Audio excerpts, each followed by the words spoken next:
Welcome everybody to Kinesiology 340, Measurement Evaluation. And this presentation is just to give you an initial introduction to the class and review some of the course expectations and review the syllabus a little bit. Now, when you log into Moodle, you'll see the course syllabus and other class resources listed on the side of the screen. Go ahead and access the syllabus. I'm going to talk about this in a bit, and you can follow along when I do that. But keep in mind that you are responsible for reading through and understanding all of the information included in the syllabus, all the information posted online through Moodle, and any course or university policies and procedures as well. You have my contact information. It's posted in Moodle as well as in the syllabus. Feel free to email me, call me. In the case of an emergency, you can also text me.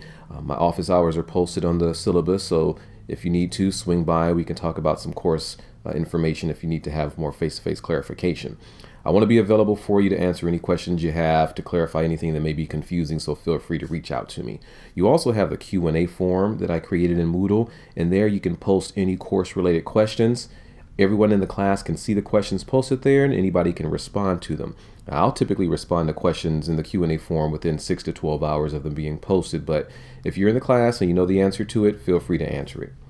Take some time to view the other presentations that are included, the Formatting Your Documents video, which is going to help you with understanding the expectations for formatting your assignments, the Avoiding Plagiarism PowerPoint, as well as the APA-style website, because these are some of the things that need to be aware of as you complete assignments in the class.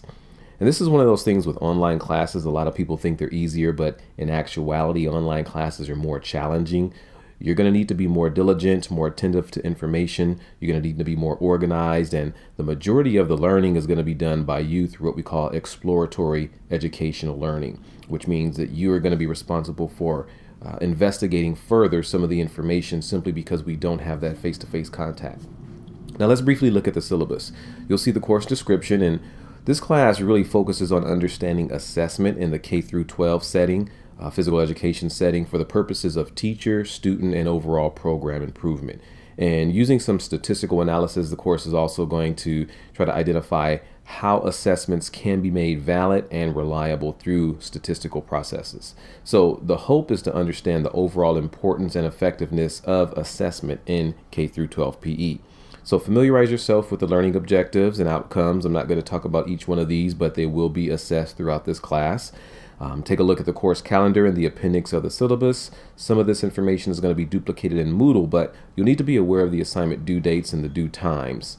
Also, use the calendar to keep track. Since we don't have face-to-face meetings on a regular basis, I won't have those weekly reminders for you.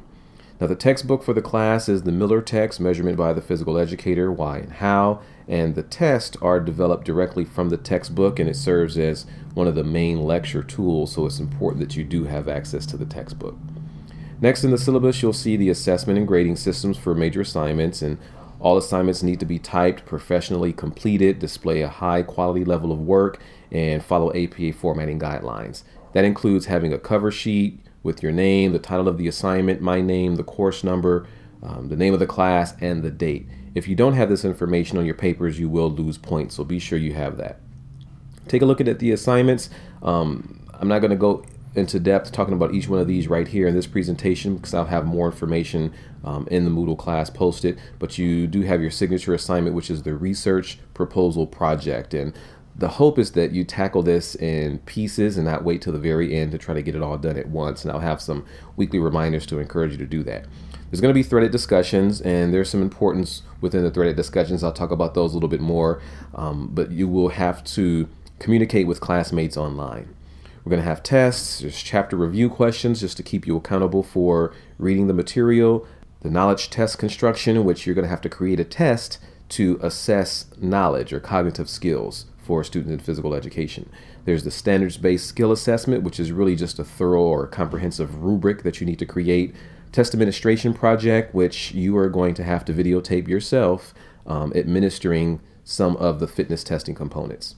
And then there's a data analysis project, which is where you apply some statistical processes to try to figure out the validity and reliability of assessments. And then we're going to have a midterm and a final exam, which will all be online. There will be written guidelines and instructions for all the assignments, in addition to some presentation material covering the expectations. Now, I've tried to provide you with some thorough and detailed information, but it's useless unless you read it. So be sure you read through all the posted information before attempting to complete any assignments. It'll be pretty clear to me when I view your assignments as to whether or not you've read them. You've read the instructions, whether or not you listen to any presentations that are covering the expectations as well. So take some time, view the material that's been posted, ask questions if you're unsure about something, because I don't know what you don't know unless you ask me a question.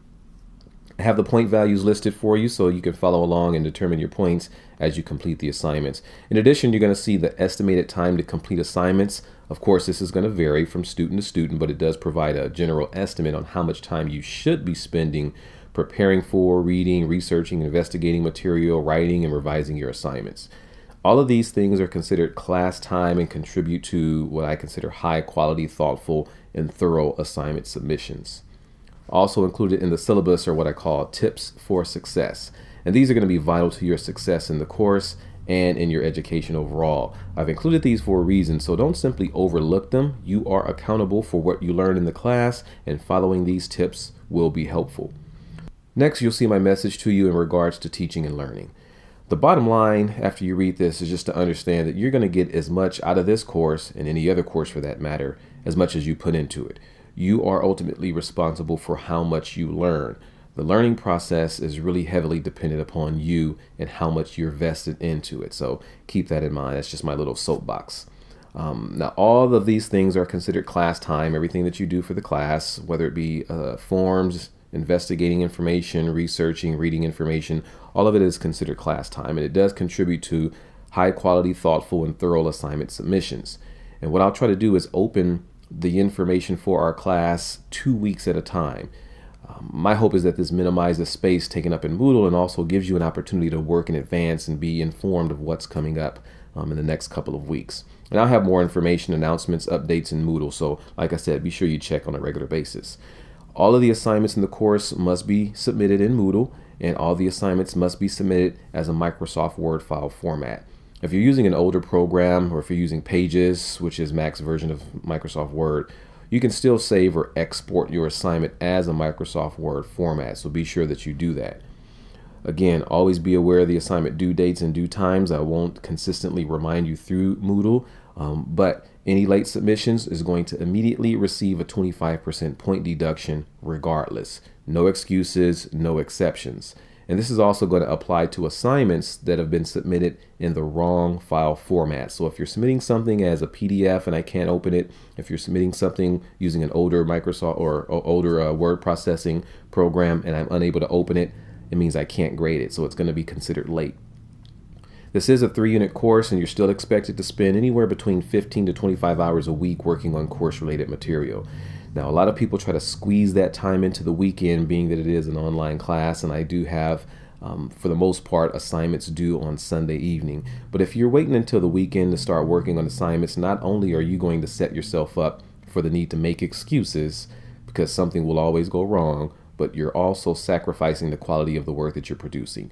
It'll be pretty clear when you complete your assignments as to how much time was spent on them, so don't sacrifice the outcome of this course because of procrastination.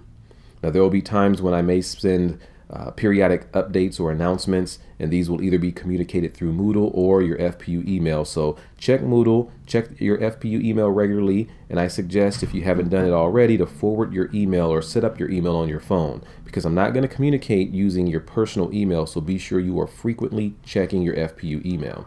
You'll see the grading scale, which is basically the same for all your courses. Familiarize yourself with this, as well as the university policies and procedures, which you should be familiar with already. There are some important things that as a student you need to be aware of, which are included in those policies and procedures. Now, let me take a moment and emphasize the importance of completing your own work. If you obtain any information from any other source, be sure you cite it.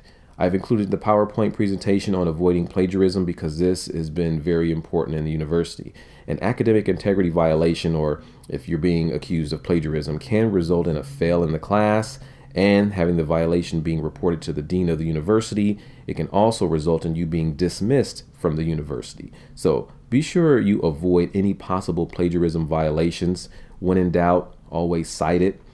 So if at any time you have any questions or concerns, don't hesitate to contact me. I'm here to help you. I'm here to clarify anything that may be confusing. So feel free to reach out to me and use me as that resource. I don't want you to feel that because it's an online class, I'm distant and you can't maintain that communication with me. And that's going to do it for this introductory presentation. Like I said before, if you have questions, contact me. Take care for now.